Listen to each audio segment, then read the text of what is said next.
India वाले हो, चलो आज का टॉपिक देखो। ये 3 टॉपिक है। यूपीएससी का मेंस में आएगा, इंटरव्यू में कोई नहीं पूछेगा ये। पर ये सीडीएस और एनडीए को पूछेगा। ठीक है, अग्निवीर पे क्वेश्चन पूछ सकता, व्हाट इज योर व्यू, क्या है पूछ लेगा। ठीक है, या फिर डिफेंस मॉडर्नाइजेशन पे पूछेगा कि आर्मी कितने जल्दी मॉडर्नाइज होनी चाहिए, कैसे होनी चाहिए, ये आ सकता है। ठीक है, ऐसे टॉपिक्स रखेंगे, पर इनको भी धीरे धीरे करेंगे। और यूपीएससी वालों को तो एक आपका ओरिएंटेशन जैसा चाहिए वैसे एक सेशन तो होता है, पर ये प्रीलिम्स के लिए, थोड़ा इंटरव्यू के लिए ये इंपॉर्टेंट होता है। ठीक है, तो आज कैसे करना है, एकदम बेसिक से स्टार्ट करते, फिर एक जीडी करेंगे आज। ठीक है, आज सबसे सिंपल टॉपिक और एक जीडी करंट अफेयर से। ठीक है, फिर बचे हुए 2 पार्ट से एक थिएटर कमांड्स और डिफेंस मॉडर्नाइजेशन, ये कल कर लेंगे। ठीक है,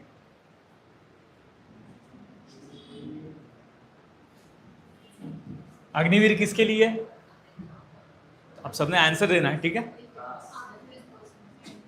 हाँ, कौन से लेवल की रिक्रूटमेंट है वो, टाइप क्या है, ऑफिसर है, नॉन। ठीक है,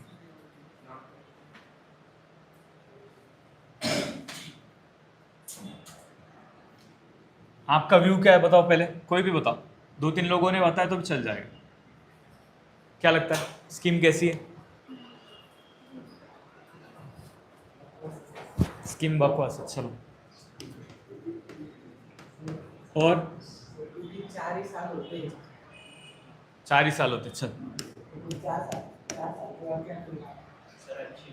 अच्छी है। क्योंकि जो अपना एवरेज एज होता है आदमी का, हाँ, वो कम हो गया इससे। ओके, ठीक है।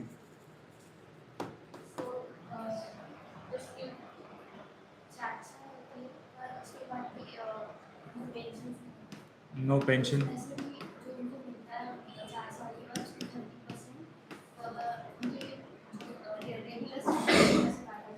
ठीक है। सर वो अच्छे भी और बुरे भी हैं, क्योंकि 4 साल मिलते हैं तो नए लोगों को चांस मिलता है, और 4 साल ही रहते तो जो रहते उनको कम चांस मिलता है। ठीक है, Eligibility criteria is showing 17.5 to 21 years. So this is the peak year where a youth can do something good in their life. And if they are investing their 4 years over there, and after that government is not going to give them anything else. So it's like only 4 years, and the main years of the life they are spending on it. उसमें Even खाली spending मिलता है 25 lakh rupees. हाथ ऊपर करो। At the age of 17, they have like as Prerna said, peak years होता है, तो एक यूथ का जो पोटेंशियल होता है वो वहाँ पे दिख सकता है। सेकेंडली एक फाइनेंशियल जो बर्डन है जो गवर्नमेंट पे बहुत ज़्यादा आ रहा है ड्यू टू पेंशन, तो वो भी ओवरलोड कर सकते हैं। ठीक है, सर जिसका ऐसा प्रेरणा ने बोला 17 to 21, तो उसमें एक वे बहुत ऐसा होगा कि आर्मी वालों ने मतलब ऐसा कुछ तो भी डिग्री ऐसा कुछ देना चलो, चाहिए जिसके बेसिस ठीक पे है। बाहर जाकर उनको जॉब मिलेगा। भी 25% लोगों को देती ही है। Okay, Same sir, in the way forward, as you said, तो हम लोग ऐसे कर सकते हैं कि जो जैसे 20% वो ले रहे हैं, बाकी जो 75% है उसमें हम लोग ऐसे कर सकते हैं जो बहुत ज़्यादा like least performer है उनको जॉब दे दिया Okay. in secondary level, Okay. तो ऐसा way forward। और पॉइंट्स, ठीक। अब देखते हैं पूरा, अभी आपको सब आपके पॉइंट्स आ गए, आपके आसपास के लोग क्या सोच रहे हैं, अब एक पूरा ओवरव्यू देखते हैं। ठीक है,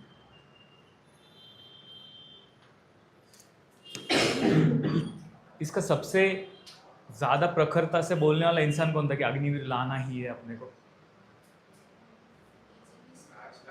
इंसान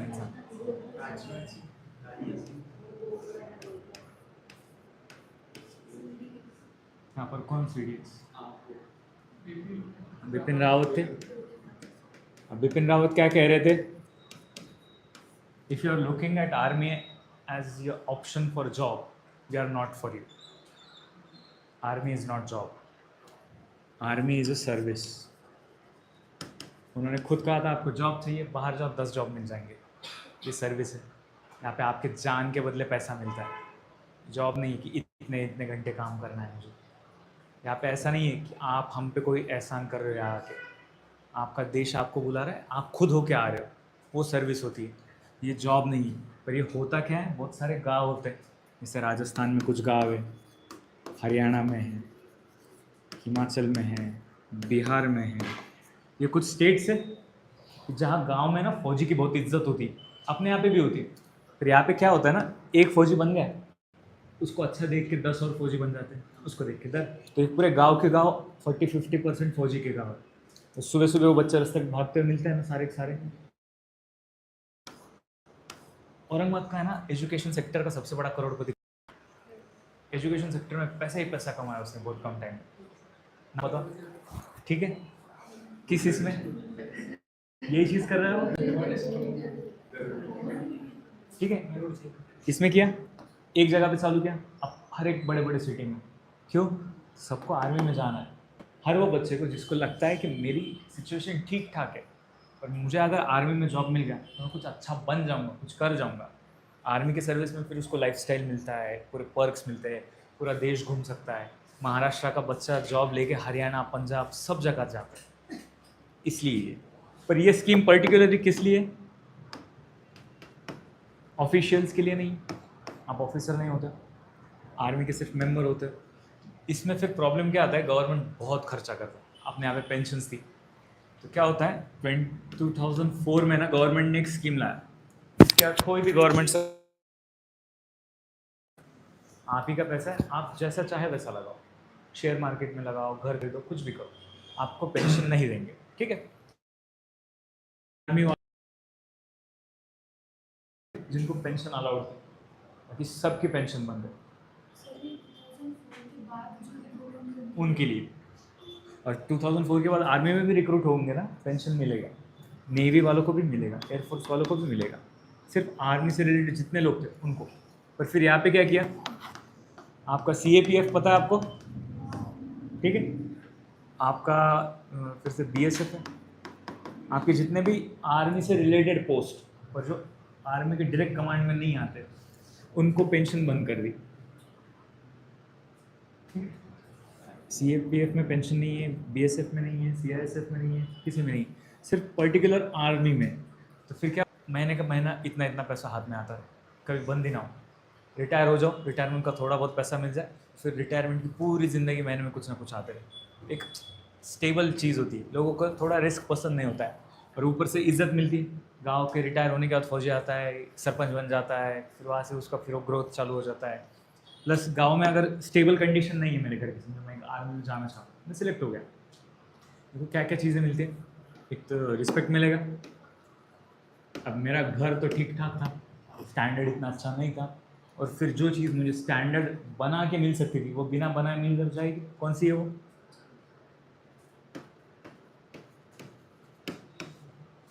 सिलेक्ट होते ही बच्चों की शादियाँ हो जाती, ठीक है? क्योंकि फौजी की बीवी, फौजी है, नाम है, पैसा नहीं, चलो इज्जत है, सैलरी मिलती है, बच्चों को केंद्रीय विद्यालय मिलता है, आर्मी स्कूल्स होते हैं, प्लस आर्मी वाले के बच्चे को स्पेशल कोटा होता है रिजर्वेशन में, इतने सारे पर्क होते, माँ बाप दे देते बच्चे शादी करके, ठीक है? अब अगर मैं 21 साल में रिटायर हो रहा हूँ, 18 के पहले तो मैं शादी नहीं कर सकता, 3 साल में मैंने कर भी ली, 21 में तो मेरे को निकाल देंगे। फिर क्या होता है, ये चीज़ रिटायर्ड निकाल दिया, गांव में क्या बोलेंगे, निकाल दिया, 100 में से सिर्फ 25% बच्चे रखने वाले, 75 निकल जाएंगे। तो जो 75 निकल गए, गांव में इज्जत बचेगी क्या? मतलब तू उनके स्टैंडर्ड का नहीं था, मतलब तू अच्छा नहीं था। तो भले ही उसके पास पैसा आ जाएगा, चलो 21 लाख के आसपास कुछ दे रहे हो, पर इज्जत रहेगी क्या? इंडिया में कोई भी डिसीजन लेना है ना, सोसाइटी पे इम्पैक्ट कैसा करता है वो देख के लेना पड़ता है। अब यही स्कीम अमेरिका में, ये स्कीम की वजह से अमेरिका में ज़्यादा रिक्रूट्स आते हैं आर्मी में, अपने यहाँ पे कम हो रहे, ठीक है? अब क्यों होता है वैसा, बताओ? एक तो सोसाइटी है, सेम टाइप की स्कीम है, अमेरिका में भी चलती, अपन ने भी ले लिया, और वहाँ पे लोग उसको देख के आते कि मेरा स्कूल का खर्चा इनके यहाँ से हो जाएगा, बाद में स्कॉलरशिप मिल जाएंगी। अपने स्कीम में भी ये हो सारी चीज़ें, पर फिर भी नहीं हो रहा है। क्यों? मंथ टू मंथ सरकारी पैसा चाहिए।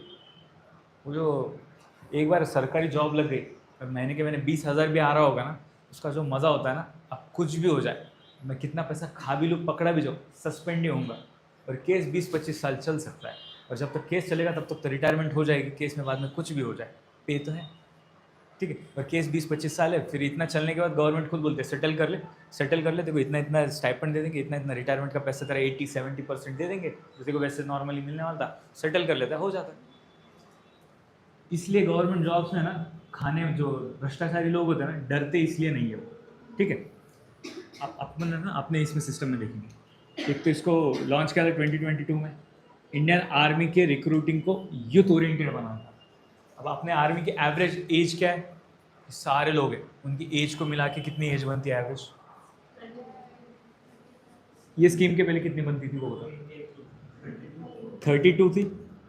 32 साल का इंसान यंग है, बहुत अच्छा खासा यंग है, पर वो इतनी कैपेबिलिटी रख पाएगा क्या कि वो माउंटेन वॉरफेयर कर ले, सियाचिन में चढ़ जाए, जल्दी जल्दी कर ले, सब कर ले।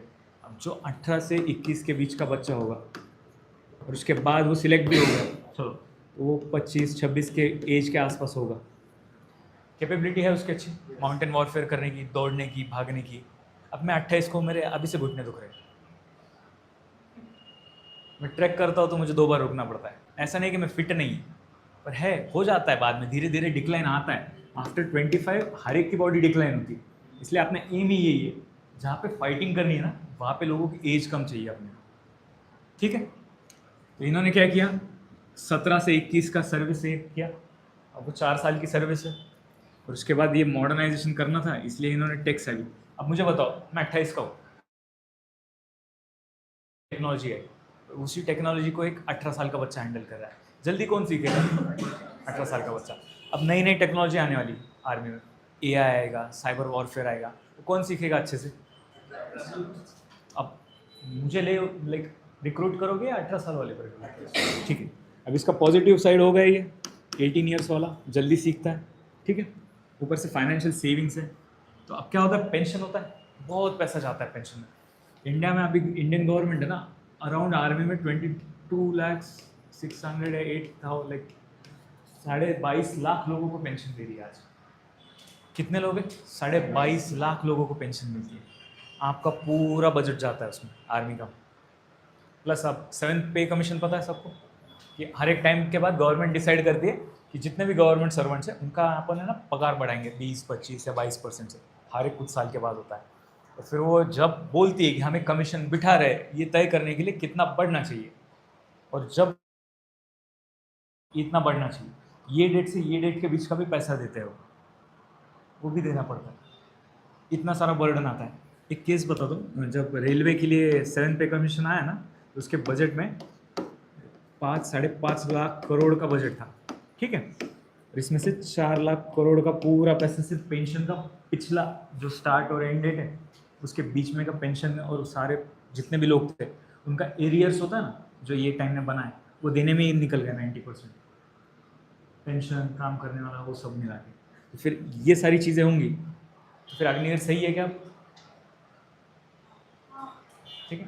प्लस सिर्फ सोसाइटल इम्पैक्ट है। अगर आप देश के लिए सोच रहे हो, आप ये सोचोगे कि देश का अच्छा क्या होगा या मेरा अच्छा क्या होगा, और जो आर्मी में आना चाह रहा है वो अगर ये सोच के है कि मेरा अच्छा होना चाहिए, देश का भले बाद में कुछ भी हो, तो लेने जैसा है क्या? ऐसा नहीं कि उसके पॉइंट्स खराब नहीं है, उसकी भी साइड सही है, पर यहाँ पे मेन इंपॉर्टेंट बात क्या है? ठीक है, अब वो ट्रेनिंग क्या करते, सिर्फ 24 वीक्स की ट्रेनिंग करते हैं अग्निवीर का। अब 24 वीक्स में क्या एक आर्मी, इंडियन आर्मी के लिए बच्चा तैयार होगा क्या? नहीं होगा। प्लस 24 वीक्स के ट्रेनिंग के बाद भी उसको कंटिन्यूस टेस्टिंग होगा। फिर अगर ये 100 बच्चों का ग्रुप है, यहाँ से मैं सिर्फ 25 बच्चे लेके जाऊँगा, आप में कंपटीशन कितना चलेगा? इसमें आपके एक दूसरे के साथ झगड़े कुछ होते रहेंगे, और फिर वो 25 बच्चे मैंने ले लिया जिसमें हर एक के एक दूसरे के साथ रिलेशन खराब है, क्या टीम अच्छी बनेगी? इंडियन आर्मी में आने वाला अपने ही साथ वाले को हेट करे, तो आर्मी का कोहेजन ढंग का है क्या आपके? नहीं। तो फिर फाइटिंग स्पिरिट है? नहीं। तो यूजुअली क्या होता है, सिलेक्शन हो जाता है, उसके बाद पूरे कंटिजेंट को एक साथ ट्रेन कर दे, कोई जाता ही नहीं, तो सबको पता होता है मेरी जॉब जाने वाली, कंपटीशन है नहीं, सब एक दूसरे के साथ अच्छे माहौल में बनते। और आर्मी का, इंडियन आर्मी का प्राइमरी चीज़ यही है, अपने लोगों की स्ट्रेंथ है बहुत फाइट करने का, विल पावर में, और अपना है ना आर्मी का बॉन्डिंग इतना स्ट्रांग होता है कि उसको ना ये 2 चीज़ें आगे लेके जाती है। अगर वही हटा दिया आपने, फ़ायदा है क्या आर्मी का कुछ? अब सर्विस ऑफिसर्स होते हैं, ऑफिसर्स का एक अलग प्रोसेस होता है, उसको लीड करना होता है, वो फिर एक 15-20 साल के सर्विस के बाद लीड भी नहीं करता है मिशंस, वो सिर्फ ऑपरेशनलाइज करता है, वो हैंडल करता है, सीईओ बनता है। इनको कंटिन्यूसली काम करना है। अब इसमें से ये पूरे इलेक्शन में क्या हुआ, मुद्दा था नहीं, आपको चाहिए था वोट तो आपने ये कर लिया। उसकी पेंशन 30,000 होती है, 40,000 के बीच में रेंज करेगा। रिटायरमेंट पे उसको 21 लाख के या 11 लाख के आसपास कुछ मिल जाता है। फिर उनको है ना गवर्नमेंट के जॉब्स में भी है। अब क्या होता है, बीजेपी पे प्रेशर आया, उन्होंने कहा जहाँ जहाँ हमारी गवर्नमेंट है सारे पुलिस फोर्स में इन बच्चों को रिजर्वेशन, ये रिटायर हो जाएंगे डायरेक्टली यहाँ पे रिक्रूट हो जाएंगे, रेलवे बोर्ड्स में रिक्रूट हो जाएंगे, बीएसएफ में रिक्रूट हो जाएंगे, तो उनके लिए बना दिया। पर फिर भी उनको पसंद नहीं है, क्यों, तो आर्मी में ही चाहिए, उनकी सैलरी आर्मी से ज़्यादा मिलेगी यहाँ पे, फिर भी आर्मी ही चाहिए हमको, क्यों, तो एक टैग आता है ना, वो टैग भी इंपॉर्टेंट है उनके लिए। अब देखो हर साल 45,000 अग्निवीर लिए जाएंगे, 4 साल के बाद इसमें से कितने जाएंगे, 75% जाएंगे। इतने सारे बच्चे बाहर निकलेंगे, आर्मी से डिसइल्यूजनड होकर निकलेंगे, तो बाद में आर्मी का नाम पूरा सोसाइटी में वो word to word, mouth to mouth publicity होता है, खराब हो जाएगा। तो इतने डिसइल्यूजन लोग भले ही सर्विसेज में चले जाए कहीं पर, आपके आर्मी के मोरल के लिए अच्छा है क्या, मेरे पीआर इमेज के लिए अच्छा है क्या आर्मी बोल के, कि मेरे से जो निकल रहा है वो मेरे को बाद में बाहर जाके गालियाँ देगा, नहीं, इसलिए खराब है। अब 83% of population is under 35 years, तो यंग पॉपुलेशन है, फ़ायदा उठाना चाहिए। हाँ, ये है ना स्कीम ऐसी नहीं है कि पूरी अच्छी है पूरी खराब है, बहुत बीच की लाइन है इसमें। तो वो भी बीच की लाइन कैसे, सर्विसेज क्या दे सकते हैं इसको रिटायरमेंट के बाद, उसी पे, ठीक है। सबको यही लगता है कि सर्विस के बाद है ना फिर जॉब कहाँ मिलेगा, जॉब सिक्योरिटी कैसा होगा, आर्मी का कोहेजन कैसा होगा। अब फिर लोगों ने क्या बताया पता है क्या, इसको सॉल्व कैसे कर सकते हैं, आप बताओ सोल्यूशन क्या है सॉल्व करने का, अपना दिमाग लगाओ, बताओ सॉल्व कैसे करें इसको, क्या रिफॉर्म्स बता फिर। चलो डिग्री एजुकेशन, यहाँ पे स्कॉलरशिप मिलती है, पर अच्छे कॉलेज में जगह उनको फिक्स करो स्कॉलरशिप पे। तो IITs है, और IITs में भी फिर वो जगह पे डिग्री में उसको सिखाओ जो आर्मी को यूज़ होती है, ठीक है। AI साइबर है या फिर इंजीनियरिंग है, इंजीनियरिंग कर लेगा, बाद में टेक्निकल एंट्री से फिर से आर्मी में आ सकता है डिग्री करके, ठीक है। और बताओ पुलिस में जगह है, तो पुलिस में फिर उसके ना रिक्रूटमेंट एग्जाम्स कुछ मत रखो, क्यों, तो ऑलरेडी ट्रेंड बच्चा है, 4 साल ट्रेनिंग करके आया है, डायरेक्ट एंट्री लाइन होनी चाहिए उसकी, ठीक है, तो डायरेक्ट एंट्री होना चाहिए। और फिर आपका BSF है, नहीं ना, पर डिग्री नहीं होती उनकी कंप्लीट। डिग्री नहीं होती ना, 17 में 18 में आ जाता है।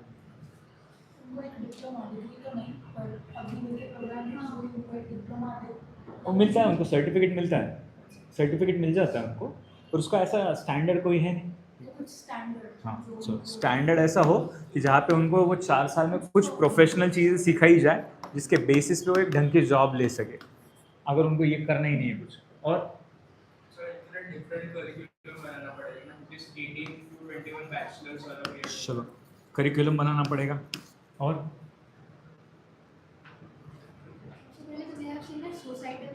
हाँ, तो इनको टैग नहीं मिलता है फौजी का, तो इनको टैग मिलना चाहिए फौजी का, ठीक है।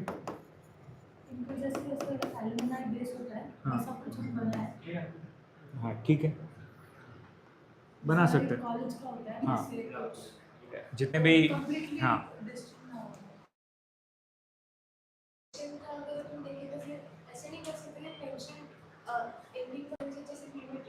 पेंशन ही तो नहीं देना है, इसलिए तो स्कीम लाए। तो फिर एक अभी सिर्फ प्रोसेस में है, तो गवर्नमेंट क्या करना चाह रही है वो बता दो, ठीक है। गवर्नमेंट के साइड से सोल्यूशन क्या आ रहा है अभी फिक्स नहीं हुआ, तो गवर्नमेंट बोलेगी कि 4 साल से 7 साल करेंगे, 7 साल के बाद लोगों को निकालेंगे। पर क्यों, तो 7 साल हो गए तो गवर्नमेंट की ग्रेच्युटी मिलती है, रिटायरमेंट के बाद बल्क में पैसा मिलता है आपको, उसके लिए वो एलिजिबल हो जाते हैं।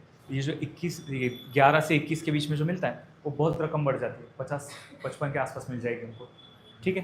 प्लस इनको सारे जितने भी स्टेट्स है सब में डायरेक्ट एंट्री लाइन खोलना चाह रहे हैं, सारे सर्विसेज में डायरेक्ट एंट्री लाइन होगा। इनको MBA IITs की डिग्रीज के स्टार्टिंग एग्जाम्स होते हैं ना, उसमें वेवर देंगे अगर कोई एक्सेप्शनल बच्चा होगा तो, ये सारी चीज़ें करने वाले। अब आपको ये सारी चीज़ें मिलने के बाद आपके CDS है उसमें भी उनको थोड़ा एज रिलैक्सेशन मिल सकता है, ताकि उसको डिग्री खत्म करके वो एग्ज़ाम देते आए। इनके लिए है ना अलग अलग जितने भी सर्विसेज होते हैं MPSC UPPSC, वहाँ पे भी एक रिलैक्सेशन मिल सकता है। ये सारी चीज़ें आ जाने के बाद थोड़ा बहुत इम्पैक्ट कम होगा उसका, उनका टैग मिलता है। अगर बच्चा शहीद हो जाए आज उसको है ना शहीद का दर्जा नहीं मिलता है, वो मिलेगा। वहाँ पे उसको बल्क में पैसा मिलता है, अभी 2 करोड़ के आसपास मिलता है, इंश्योरेंस का 1 करोड़ और उसके डेथ का 1 करोड़, तो बढ़ा के 5-6 करना चाहिए। या फिर उनका बोलना है कि 5-6 भी मत करो, जितना एक नॉर्मल आर्मी ऑफिसर या नॉर्मल रिक्रूट आर्मी का जिसको पहले मिलता था उतने लेवल पे ला के दे दो, ख़त्म। इनके नाम भी नहीं जाते, नेशनल वॉर मेमोरियल पता है, वहाँ पे ईंटों पे नाम लिखा होता है, इनके नाम नहीं जाते, तो उनका वो कर दो। ये सारी चीज़ है। इसके बाद अग्निवीर का पूरा ये ख़त्म हो जाएगा, ठीक है। और इसमें सबसे बड़ा घटिया चीज़ क्या है बताओ, ये सब फैलाया किसने रायता, अग्निवीर का खराब है बोल के देखने के पहले ही। पोजीशन तो बहुत बाद में आया।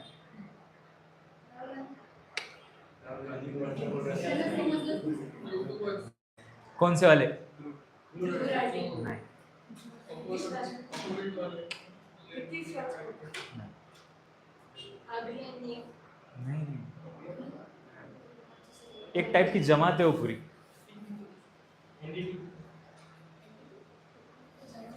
ये सारे रिटायर्ड आर्मी ऑफिसर पता है, जो एनडीए, सीडीएस, एसएसबी और ये एंट्री लेवल कोर्सेज के क्लासेस लेते यूट्यूब पे, ये सब ने चालू किया। वो रील्स देखते हो, वो बच्चा आता है, हाइट चेक करता है, फिजिकली बैठता नहीं है, उनके क्लासेस फेमस हुए थे। ये हो जाएगा तो उनके पास कौन आएगा, तो उन्होंने चलाया वो, ठीक है।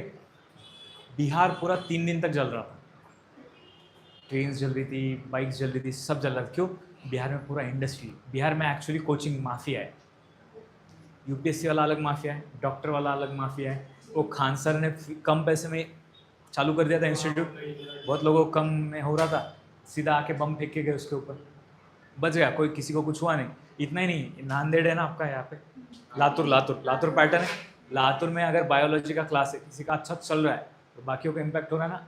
2-3 मर्डर अब भी न्यूज़ खोल के दिखा दो, कोचिंग इंस्टीट्यूट के हेड के मर्डर हो गए। क्यों? मर गया, क्लास बंद, अपना फिर से चलो, ठीक है। सबसे गंदा माफिया कोचिंग माफिया है। क्यों? तो उसको रिजल्ट नहीं चाहिए, उसको ज़्यादा से ज़्यादा बच्चे भरने होते हैं। जिसका रिजल्ट होता है ना, उसका टारगेट ही रिजल्ट होता है, वो इस चीज़ में नहीं पड़ता। मेरे पास 10 बच्चे रहे तो भी वो उतना ही काम करता है, ठीक है। तो आपको पता है, वो एक नाम नहीं लेना चाहिए, चलो मैं बाद में बोल दूंगा, बहुत बड़ा इंसान है, इतने बड़े पोस्ट पे बैठा था, अग्निवीर के बारे में इतना कुछ भी बोल रहा, इतना ही नहीं है।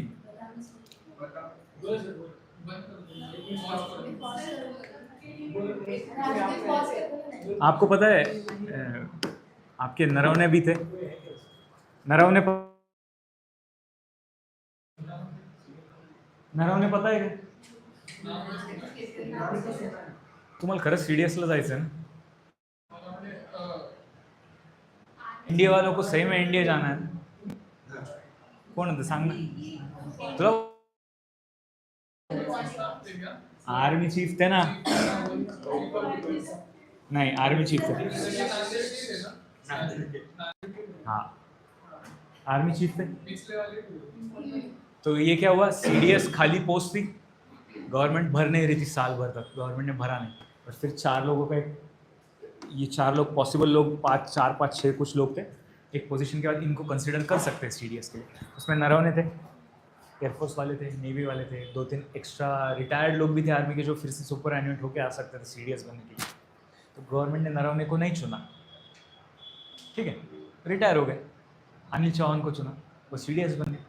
नरवणे रिटायर होते, 6 महीने में एक बुक लिखते हैं, और बुक में से सिर्फ उतना पेज बाहर पब्लिसिटी के लिए मीडिया को देते हैं जहाँ पे अग्निवीर की बुराई कर रहे हैं। बुक फेमस हो गई, बस वो भी फेमस हो गए। चांस मिल सकता था, कोई ऑपोजिशन पार्टी बोल सकती थी कि एमपी का टिकट देते हैं, आ जाओ। गवर्नमेंट ने सीधा रूल बताया, आप ऐसा कुछ बोल ही नहीं सकते हो, क्योंकि ऑफिशियल आपके सीक्रेट मीटिंग से हमने डिस्कशन आपने पॉलिसी का किया था आर्मी के लिए। बुक बैन हो, लाइक बैन नहीं हुई, होल्ड पे रख दिया। जितना आर्मी ओके करेगी उतना ही छाप सकते हैं। पर अब ये सूट होता है कि आर्मी ऑफिसर को अपने को जो चाहिए वो नहीं मिला, तो जाके उस इंस्टीट्यूशन को मैं खराब बोलूँ जो 40 साल से काम कर रहा है। ठीक है, आपके रिजर्वेशन हो सकते हैं स्कीम के बारे में, तो आप आर्मी चीफ थे तब आपने बताया कि गवर्नमेंट को, तब बताया होगा, तो ख़त्म आपका काम, वो गवर्नमेंट देख लेगी। क्योंकि अपने यहाँ पे सिविलियन जो होता है ना आर्मी के ऊपर, वो इम्पोर्टेंट होता है। आर्मी तो लड़ेगी, सब करेगी, पर उसको डायरेक्शन सिविलियन से आता है, क्योंकि वो लोगों के वोट से जीत के आता है। अगर आर्मी खुद का ही सब तय करने लग गए तो पाकिस्तान बन जाएंगे। ठीक है, ये सारी चीज़ें, आपका बजट कम होना है, आपका पेंशन का पूरा खर्चा बंद होना है। क्यों? तो आपके पास चॉपर्स कम है, जेट्स कम है, आपके पास पूरा इक्विपमेंट पुराना है, हर चीज़ नहीं लानी है, तो पैसा चाहिए। ये पेंशन से पैसा कम करेंगे तो ज़्यादा पैसा मिलेगा, ज़्यादा पैसा मिलेगा तो आर्मी में इन्वेस्ट होगा, सर्विसेज बढ़ेंगी, सारी चीज़ें होंगी, इसलिए ये स्कीम लेके आए थे। ठीक है, अब इसमें कोई डाउट है? अब अच्छी है बुरी है अगर किसी ने पूछा तो क्या बोलना है ना? कुछ अच्छे पॉइंट्स है, कुछ गलत पॉइंट्स है, इजीली सॉल्व हो सकते हैं। ठीक है, सॉल्यूशंस भी देख लिया अपन ने, तुमने खुद ही बोले, मैं तो पार्ट भी नहीं खोला है। ये 4-5 सॉल्यूशन बोल दिए, इंटरव्यू भी निकल जाता है। अगर मेंस में आ गया कि modernisation of army through recruitment कैसा कर सकते हैं, तो ये पूरा आंसर लिख देना। ठीक है, समझ में आया भगनी? ठीक है, कैसा? ठीक है, इस पर कोई डाउट है? अब आज समझ में आया टॉपिक? ठीक है, सिंपल था। इसका कल का पार्ट बहुत अच्छा है, थिएटर कमांड्स क्या होता है। ठीक है, अब जीडी किस पे करना है, टॉपिक बताओ।